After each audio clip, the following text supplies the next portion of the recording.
வாண்டா Vision episode 9ஓட breakdown தான் நம்ம இந்த வீடியோவில் பார்க்க போகிறோம். இதுதான் இந்த எபிசோட், இந்த சீசனோட ஃபினாலே. சீசன் 1 அப்போ சொல்லிக்கிட்டு இருந்தாங்க. பட் அதுக்கப்புறம் பார்த்தீங்கன்னா இதெல்லாம் வரல. ஒயிட் விஷனுக்கு மட்டும் அடுத்து ஒரு சீரிஸ் வரப்போகுது. இப்போ போனவங்களுக்கு இப்போ தான் சீரிஸே வரப்போகுது. எடுங்க நம்ம ஃபஸ்ட்டு இந்த எபிசோட பார்த்துடலாம். வெளியே இந்த எபிசோட் பார்த்தீங்கன்னா போன எபிசோடில் கடைசியில் நம்ம ஆகத்தா பில்லி டாமியை பிடிச்சி வச்சுட்டு வாண்டா வெளியே வந்து அவங்களை விட்டுருன்னு சொல்லும் போது தான் அந்த இடத்துலாம் பார்த்தீங்கன்னா அவங்க கன்ஃபார்ம் பண்ணுறாங்க, நீ தான் ஸ்கார்லெட் விட்ச் அப்படின்றது இந்த உலகமே உங்க தான் அழிய போகுது அப்படின்ற மாதிரிலாம் சொல்லிட்டு இருப்பாங்க. இந்த இடத்துலாம் பார்த்தீங்கன்னா அப்படியே வந்துட்டு ஆகத்தாவை அட்டாக் பண்ணும்போது ஆகத்தா அந்த எனர்ஜி ஈஸியாக அப்சர்வ் பண்ணிடுறா. அப்சர்வ் பண்ணிட்டு பசங்களை விட்டுட்டாலும் சரி, அவள் அப்சர்வ் பண்ண நம்ம வாண்டாவோட கை பார்த்தீங்கன்னா கருப்பாக மாறிட்டு இருக்கு. அவன் உடம்புலாம் ஏதோ இந்த மம்மி மாதிரி சுருங்கிக்கிட்டு இருக்கு. இந்த விச் ட்ராயலில் நடந்த மாதிரியே இடத்துல இவளை டேரக்டாலாம் அட்டாக் பண்ண முடியாது, நம்ம எனர்ஜியை உறிஞ்சு எடுத்துருவா. அதுக்கு பதிலாக பார்த்தீங்கன்னா ஒரு கார் எடுத்து தூக்கி ஒரே அடி பக்கத்தில் இருக்கிற வீட்டில் தூக்கி சொருகிறா.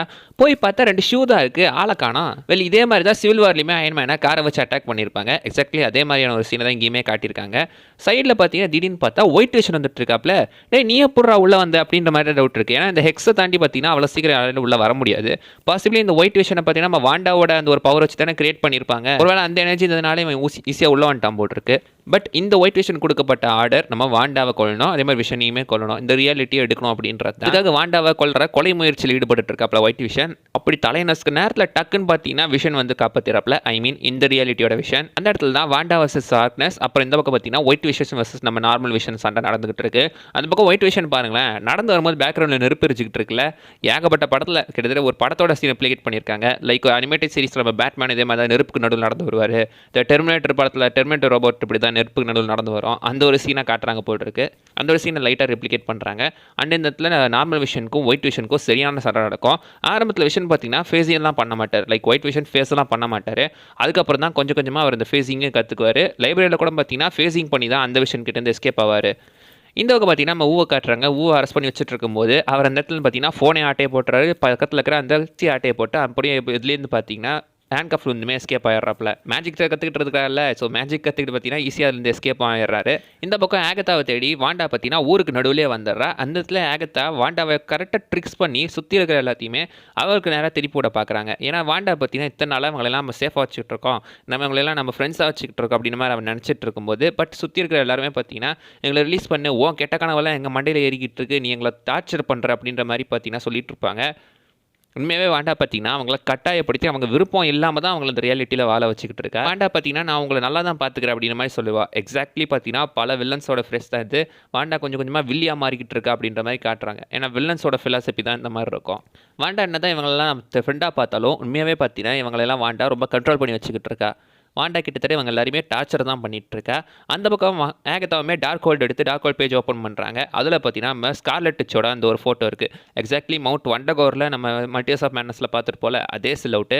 அதை பற்றி முடிஞ்சால் நம்ம இன்னும் தனி டீட்டெயிலாக வீடியோ போடலாம். அதில் பேச்சுவார்த்தை நடக்கும்போது ஆகத்தா சொல்லுவா, உன்னோட பவர் சாஸ்திர சுப்ரீமே எக்ஸீட் பண்ணிடும், சாஸ்திர சுப்ரீமை விட உன் பவர் பெரிய பவர் அப்படின்ற மாதிரி சொல்லியிருப்பாங்க. சாஸ்திர சுப்ரீம் இந்த இடத்துல நம்ம டாக்டர் ஸ்ட்ரேஞ்சை மீன் பண்ணுறாங்களா ஏன்ஷியன்ட்டை மீன் பண்ணுறாங்களான்னு தெரியல. ஏன்னா டாக்டர் ஸ்ட்ரேஞ்ச் இந்த டைமில் சாஸ்திர சுப்ரீம், அதுக்கு முன்னாடி பல வருஷங்களாக ஏன்ஷியன்ட் தான் சாஸ்திர சுப்ரீமாக இருந்தாங்க. ஆகத்தா அவங்க ஏன்ஷியன்ட் ஒன்றா சொல்கிறாங்களா இல்லை வேறு சொல்கிறாங்களான்னு தெரில. பட் டெஃபினெட்லி சாஸ்திர சுப்ரீமை விட நம்ம வாண்டாக்கு பவர் அதிகம் அப்படின்ற மாதிரி பார்த்தீங்கன்னா இடத்துல மீன் பண்ணுறாங்க. அடுத்த இன்னொரு சீனில் நம்ம குயிக் சில்வர், ஐ மீன் இதோட குயிக் சில்வர் காட்டுறாங்க. அவனோட ஒரிஜினல் பேர் பார்த்தீங்கன்னா ரால்ஃப் போனர். இவரை பார்த்தீங்கன்னா ஆகத்தா தான் அதனால் கண்ட்ரோல் பண்ணி வச்சுக்கிட்டு இருக்கா. மோனிகாவே பார்த்தீங்கன்னா வீட்டுக்குள்ளே போய் கிட்டத்தட்ட ஹவுஸ் ரெஸ்பாண்ட் பண்ணி வச்சுக்கிறேன் வெளியே விடாமல். ஆனால் மோனிகாவே எப்படி அவ கிட்ட அடிச்சு பிடிச்சி ஒரு வழியாக எஸ்கேப் ஆகி வெளியே வந்துடுறாங்க. அந்த பக்கம் வீட்டில் இருக்கிற நம்ம பில்லிக்கும் டாமிக்குமே பார்த்தீங்கன்னா இப்போ விஷயம் தெரிஞ்சு அவங்களுமே நேராக வாண்டாவை காப்பாற்றுறதுக்காக வந்துகிட்டு இருக்காங்க. இந்த இடத்துல பார்த்தீங்கன்னா நம்ம வாண்டா, நீ நினைக்கிற மாதிரி நான் விச்செல்லாம் கிடையாது, எனக்கு ஸ்பெல்ஸ் எல்லாம் எதுவும் தெரியாது, நான் லியோ இல்லை பார்த்திபன் அப்படின்னு சொல்லி பார்த்தீங்கன்னா அந்த இடத்துல வாண்டா கத்திக்கிட்டு இருக்கா. அந்த டைமில் பார்த்தீங்கன்னா எப்படி பில்லியன் டாமியும் வந்துடுறாங்க, விஷனும் வந்துடுறாங்க. பட் சுற்றி இருக்கிற மக்கள் எல்லாம் நீ டார்ச்சர் பண்ணிக்கிட்டு இருக்க அப்படின்ற ஒரு எண்ணம் நம்ம வாண்டாக்கே வந்ததுனால இவங்களை போக விட்டுறலாம் அப்படின்னு சொல்லி அந்த ஹெக்ஸை ஓப்பன் பண்ணுறா.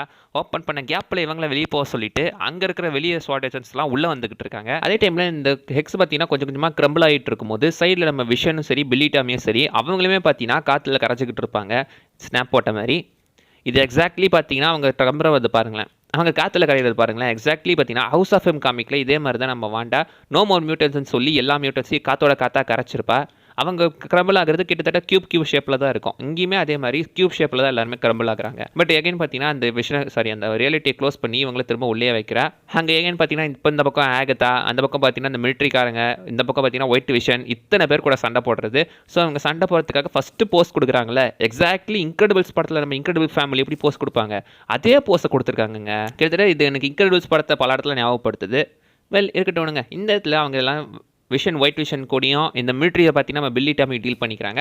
ஏகத்தா கூட வாண்டா சண்டை போட போகிறாங்க. அங்கிருந்து தான் நேராக பார்த்தீங்கன்னா ஒயிட் விஷனுக்கும் லைப்ரரியில் சண்டை நடக்குது. அங்கே எல்லா சண்டை நடந்தாலும் அதுக்கப்புறம் பார்த்தீங்கன்னா 2 பேரும் சண்டை முடிஞ்சு பேச்சுவார்த்தை நடத்திக்கிட்டு இருக்காங்க. சண்டை போகிறத விட்டு பேச்சுவார்த்தை நடத்திங்கன்னு கேட்டாலும் அந்த இடத்துல பார்த்தீங்கன்னா விஷன் ஒரு வழியாக ஒயிட் விஷனை எப்படியே போய் சமாதானம் பண்ணுறாப்புல ஷிப் ஆஃப் தீசிஸ்ன்ற ஒரு விஷயத்தை பற்றியுமே சொல்கிறாங்க.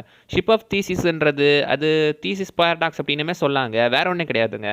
லைக் இப்போ எப்படி சொல்கிறது, எக்ஸாம்பிளுக்கு சொல்லணும்னா இப்போ நீங்கள் ஒரு கார் வாங்குறீங்க அப்படின்னு வச்சுக்கோங்களேன். ஃபஸ்ட்டு காரில் இருக்கிற கண்ணாடியை மாற்றுறீங்க, அதுக்கப்புறம் டயரை மாற்றுறீங்க, அதுக்கப்புறம் சீட்டை மாற்றுறீங்க, உள்ளே இருக்கிற இன்ஜினை மாற்றுறீங்க, கிட்டத்தட்ட எல்லாத்தையுமே மாற்றிடுறீங்க. இப்படி எல்லாத்தையும் மாற்றினதுக்கப்புறம் அது உங்கள் காரா இல்லை எல்லாத்தையும் மாற்றினா வேறு ஒரு காரா? கொஞ்சம் கன்ஃபியூஷன் வருதில்ல, எனக்கும் அது லைட்டாக இருக்குது. பட் இதை தான் பார்த்தீங்கன்னா அந்த தீசிஸ் பாரடாக்ஸில் சொல்கிறாங்க. இங்கேயுமே அதே தாங்க. லைக் நம்ம விஷனோட அந்த ஒரு பாடியை யூஸ் பண்ணி இந்த பக்கம் ஒயிட் விஷனை பண்ணியிருந்தாலும் ஒயிட் விஷனை செஞ்சிருந்தாலும் விஷனோட தாட்ஸ் அவருக்குள்ளே கிடையாது. இத்தனை நாளாக இருந்த விஷனோட மெமரிஸ் எதுவுமே ஒயிட் விஷனுக்கு கிடையாது. வெறும் உடல் மட்டும்தான். அந்த மனசு எதுவுமே பார்த்தீங்கன்னா ஒயிட் விஷனுக்கு இல்லை. பட் நம்ம நார்மல் விஷனுக்கு அது எல்லாமே இருக்குது. இந்த பக்கம் நார்மல் விஷன் பார்த்தீங்கன்னா ஒயிட் விஷனோட நெத்தியில் கை வச்சு தன்னோட எல்லா மெமரிஸையுமே அவருக்கு ட்ரான்ஸ்ஃபர் பண்ணுறாப்புல இத்தனை நாளாக என்ன நடச்சுன்றது எல்லாத்தையும். லைக் ஏஜ் ஆஃப் அல்ட்ரானில் எப்படி நம்ம அல்ட்ரானை டெலிட் பண்ணாங்களோ அதே மாதிரி இந்த இடத்துல பார்த்தீங்கன்னா அவரோட மெமரிஸ் எல்லாத்தையுமே ஒயிட் விஷனுக்கு ட்ரான்ஸ்ஃபர் பண்ணி விட்றாப்புல. நான் கூட நெத்தியில் இருக்கிற ஆக் ரியாக்டர் மாதிரி நினச்சிக்கிட்டு இருந்தேன். ஆனால் ஆக் ரியாக்டர் கிடையாது. என்ன பவர் சோர்ஸ்னே தெரில ஒயிட் விஷனுக்கு. ஆனால் ஏதோ ஒரு சம்திங் பவர் சோர்ஸ் உள்ளுக்குள்ளே இருக்குது, அது மட்டும் தெரியுது. இந்த இடத்துல மிலிட்ரிக்கும் பில்லி டாமிக்கும் நடந்த சண்டையில் பார்த்தீங்கன்னா ஹேவர்ட் புல்லட் எடுத்து வந்து 2 பசங்களை ஷூட் பண்ணுறது மூலமாக ஃபோட்டான் நம்ம மோனிகா பார்த்தீங்கன்னா குறுக்கு வந்து அந்த புல்லட்டை வாங்கிக்கிறாங்க. புல்லட்டை வாங்கி மொத்த எனர்ஜியுமே எடுத்துட்டு பின்னாடி பார்த்தீங்கன்னா அந்த புல்லட்ஸை கீழே விட்டுறாங்க. லைக் இவங்களால் பார்த்தீங்கன்னா எல்லா எனர்ஜியுமே அக்செப்ட் பண்ண முடியும். அதை தான் இந்த இடத்துலையுமே காட்டியிருக்காங்க. கிட்டத்தட்ட வைப்ரேனியம் மாதிரி தான். வைப்ரேனியம் எப்படி எல்லா கைனடிக் எனர்ஜியுமே ஒழிஞ்சிட்டு எனர்ஜியை போகிற ரிலீஸ் பண்ணிருமோ கிட்டத்தட்ட ஃபோட்டானுமே அந்த மாதிரி தான். என்ன ஒரு ஹியூமன் ஃபார்மில் இருந்துட்டு இருக்காங்க. அந்த பக்கம் வாண்டா ஏஜ் ஆஃப் அல்ட்ரான் நம்ம அவெஞ்சர்ஸ் எப்படி வேகமாக ஓடி ஓடி வந்து ஒரு பேய் ஸ்டைலில் எல்லாத்தையும் பயன்படுத்தினாலும் அதே மாதிரி இந்த பக்கம் பார்த்தீங்கன்னா நம்ம ஆகத்தாவோட அவளோட கெட்ட கனவை தூண்டி விட்றா. ஆகத்தாவோட கெட்ட கனவு என்ன? அந்த பக்கம் அந்த விச் ட்ரையலில் அவளை கொல்ல பார்த்தது தான். எகைன் அங்கேயே போகுது. ஆனால் அந்த பக்கம் நீ படித்த ஸ்கூலில் நான் ஹெட் மாஸ்டர்ன்ற கணக்கா அப்படியே பார்த்தீங்கன்னா திருப்பி ஆகத்தா வாண்டாவை திருப்பி விட்டுறா. வாண்டாவை பார்த்தீங்கன்னா அவங்க எல்லாமே விச் ட்ரையில் ஏற்றிக்கிட்டு இருக்கும்போது அந்த இடத்துல வாண்டா தரையில் அந்த ஸ்கார்லெட் விச்சோட கிரேட் ஃபார்ம் ஆகுது. எக்ஸாக்ட்லி போன எபிசோடில் எப்படி விச் ட்ரையில் நம்ம ஆகத்தாக்கு எதிராக இருந்தவங்க அவங்களோட நெத்தியில் அந்த க்ரௌன் வந்துச்சோ அதே மாதிரி இந்த பக்கம் நம்ம ஸ்கார்லெட் விச் வாண்டாவோட தலையில் அந்த க்ரௌன் சிம்பிள் வருது. இப்போ தான் வாண்டா கொஞ்சம் கொஞ்சமாக புரிய வருது, நாமளும் வச்சு தான் போகல அப்படின்றது. இந்த பக்கம் எகைன் இவங்க 2 பேருக்கும் சரியான சண்டை. காற்றுல பறந்து சண்டை போட்டுட்டு இருக்காங்க. ஆஸ் யூஷுவலான ஒரு மார்வல் ஃபார்முலா ஃபைட் மாதிரி தெரிஞ்சாலும் அந்த ஃபைட் நல்லாவே இருந்துச்சு. அந்த இடத்துல பார்த்தீங்கன்னா வாண்டாவை ஆகத்தா தோக்கடிச்சிருவாளோன்ற நிலைமையில போயிட்டு இருக்கும்போது தான் டக்குன்னு பார்த்தீங்கன்னா வாண்டா அவளை அட்டாக் பண்ண பார்ப்பேன் ஆகத்தாவை. ஆனால் அட்டாக் பண்ணுறது எல்லாமே மிஸ் ஆகி பின்னாடி போய் ஹெக்ஸில் அடிச்சிடும். அவள் வேணும்னே தான் பண்ணியிருக்கா. காரணம் பின்னாடி இருக்கிற ஹெக்ஸில் போய் அடிச்சு அந்த இடத்துல பார்த்தீங்கன்னா அந்த ஸ்பெல்ஸை ஏற்படுத்தி விட்டுருக்கா. லைக் அந்த ஆகத்தாவோட பேஸ்மெண்ட்டில் எப்படி அந்த ஸ்பெல்ஸ் இருந்துச்சோ அதே ட்ரிக்கை உனக்கு எதிராகவே பொருளே எடுத்து அவனை போடணுண்டா அப்படின்ற மாதிரி அவளோட அந்த ஸ்பெல்ஸ் அண்ட் ரோயின்ஸ் அவளுக்கு ஆப்போசிட்டாகவே யூஸ் பண்ணி அவளோட மேஜிக் இந்த இடத்துல எடுக்கூடாமல் பண்ணிட்டா. இது ஏன் ரியாலிட்டி, இங்கே நான் தான் குயின் அப்படின்னு சொல்லி அந்த இடத்துல பார்த்தீங்கன்னா மொத்த எனர்ஜியும் யூஸ் பண்ணி எக்ஸாக்ட்லி பார்த்தீங்கன்னா அந்த ஸ்கார்லெட் விச்சோட ஃபுல் ஃபார்முக்கே மாறிடுறா அந்த இடத்துல வாண்டா. ஆகத்தாவோட கதையுமே அந்த இடத்துல இருந்து முடிஞ்சு அவளுமே பார்த்தீங்கன்னா வந்து கீழே விழுந்துட்டா. ஆனால் ஆகத்தா அந்த இடத்துல ரிலீஸ் பண்ணுறதுக்கு பதிலாக நான் உன்னை எதுவுமே செய்ய மாட்டேன், ஆனால் நீ இன்னும் என் ரியாலிட்டி தான் இருப்பேன் அப்படின்ற மாதிரி பார்த்தீங்கன்னா மற்றவங்க எல்லாருமே எஸ்கேப் ஆனாலும் ஆகத்தாவை ஸ்டில் அவளோட அந்த ஒரு ரியாலிட்டிக்குள்ளேயே பார்த்தீங்கன்னா அவள் பூட்டி வச்சுட்டா. மற்றவங்க எல்லாருக்குமே பார்த்தீங்கன்னா அந்த மெமரிஸ் தெரிஞ்சு நார்மலாக மாறி இருப்பாங்க. ஆனால் ஆகத்தா மட்டும் பார்த்தீங்கன்னா நான் அப்படியே இருக்கா. காரணம் வாண்டாவில் இன்னும் மாற விடலை. எகைன் இந்த பெருமை பார்த்தீங்கன்னா 2 பேருமே நெய்பர்ஸாக மாறுறாங்க. வழக்கம் போல் நடக்குது. அதுக்கப்புறம் பார்த்தீங்கன்னா இந்த ஹெக்ஸ் ரொம்ப நாள் இருந்தால் இதுக்கு மேலே டேஞ்சரு, அதனால் மாற்றிடலாம் அப்படின்னு சொல்லி நம்ம வாண்டா பார்த்தீங்கன்னா அந்த இடத்துல பசங்களையுமே தூங்க வச்சிடறா. தூங்க வச்சுட்டு இந்த பக்கம் விஷனையுமே பார்த்தீங்கன்னா கடைசியாக ஒரு குட் பை சொல்லிட்டு போயிடுறாங்க. விஷன் அந்த இடத்துல இந்த சீரிஸ் ஃபுல்லாக விஷனுக்கு நிறைய நல்ல டைலாக்ஸ் கொடுத்துருக்காங்க. வசனம்லாம் நல்லா இருக்குப்பா. விஷன் பார்த்தீங்கன்னா அந்த இடத்துல நான் ஃபஸ்ட்டு ஒரு வாய்ஸாக இருந்தேன், அதுக்கப்புறம் ரோபோட் ஆனேன், இப்போ என்ன நீ மனுஷனாக மாற்றிருக்க, அடுத்து நான் என்ன ஆக போகிறோம் அப்படின்ற மாதிரி சொல்கிறாப்புல.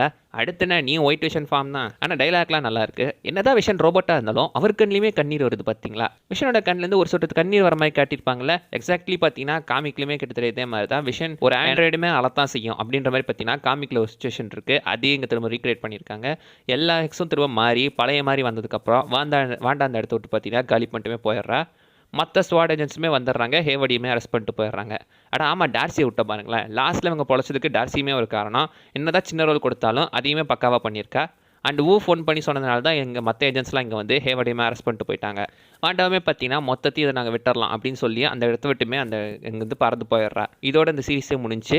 2 போஸ்ட் கிரெடிட் சீன் இருக்குல்ல. ஃபர்ஸ்ட் போஸ்ட் கிரெடிட் சீனில் பார்த்தீங்கன்னா நம்ம மோனிகாவை அவர் கூப்பிட்றாரு அப்படின்னு சொல்லி பார்த்தீங்கன்னா அவளை மேலே கை காட்டி கூப்பிட்டுருப்பாங்க. ஐ மீன் ஸ்வாடோட ஹெட் ஸ்டேஷன் பீக்கு அவளை கூப்பிட்றாங்க அப்படின்னு சொல்லி வேறு யார் நம்ம நிக் ஃபியூரி தான் சொல்கிறாங்க. ஸோ இந்த இடத்துல ஸ்க்ரல்ல தான் காட்டியிருக்காங்க. அண்ட் இன்னொரு போஸ்ட் கிரெடிட் சீனில் நம்ம வாண்டா பார்த்தீங்கன்னா ரெண்டாக பிரிஞ்சிருப்பா. பாசிபிளி இது அவளோட பாடி ஃபார்மோ இன்னொன்று ஆஸ்ட்ரல் ஃபார்மாக இருக்க வாய்ப்பு இருக்குது. ஆஸ்ட்ரல் ஃபார்மில் உட்காந்துக்கிட்டு தியானம் பண்ணுற மாதிரி அந்த டார்க் அவுட் புக் யூஸ் பண்ணி சுற்றி இருக்கிற மல்டிவர்ஸ் எல்லாத்தையும் டேப் பண்ணி அவங்க பசங்க இருக்காங்க அந்த ரியாலிட்டியை பார்த்தீங்கன்னா ஒரு வழியாக வாண்டா கண்டுபிடிச்சிடுறா. இதுதான் மற்ற படங்கள் மல்டிவர்ஸ் ஆஃப் மேட்னஸ் படம் அந்த சம்பவம் எல்லாமே இதுக்கப்புறம் தான் நடந்திருக்கும். வெல் இந்த சீரிஸ் எடுத்துக்கிட்டிங்கன்னா உண்மையிலேயே ஒரு நல்ல சீரிஸ் தான். பட் டெக்னிக்கலாக இந்த சீரிஸ் ஃபுல்லாகவே நிறைய ஃபேன் தியரி வச்சு தான் ஓடிக்கிட்டு இருந்துச்சு. லைக் அதே டைம்லங்க இந்த சீரிஸ் ரிலீஸ் ஆன அதே டைமில் தான் மாஸ்டர் படம் வந்துட்டு ஃபைட் கிளப் இன்ஸ்பிரேஷன் சொல்லி அந்த படத்துக்கு ஒரு எதிர்பார்ப்பு கிளப்பினாங்கல்ல. அதே மாதிரி இந்த வாண்டா சீரிஸுமே மொத்தமாக பார்த்தீங்கன்னா சீரிஸ் முழுக்க மெஃபிஸ்டோ வர போகிறாரு. மெஃபிஸ்டோ தான் அதுக்கெல்லாம் காரணம். ஆகத்தா புருஷன் மெஃபிஸ்டோ தான் அந்த ரால்ஃப் அப்படின்னு சொல்லியே பார்த்தீங்கன்னா இந்த எபிசோடுக்கு கடைசி எபிசோடு அந்த போஸ்ட் கிரெடிட் சீன் வரைக்கும் அது மெஃபிஸ்டோன்றதுக்கு தாங்க இந்த ஹைப். இந்த சீரிஸ் முழுக்கவே நிறைய இடத்துல டெவில்னு சொல்லியிருப்பாங்க, நைட்மேர்னு சொல்லியிருப்பாங்க. நைட்மேரே பார்த்தீங்கன்னா ஒரு மார்வல் வில்லன் தான். அவர் நைட்மேரையுமே காட்டல, மெஃபிஸ்டோமே அந்த பக்கம் காட்டல. இந்த சீரிஸ் முழுக்கவே எனக்கு தெரிஞ்ச அந்த ஃபேன் தியரி அந்த மெஃபிஸ்டோ தியரியில தான் ஓடிக்கிட்டு இருந்திருக்கு.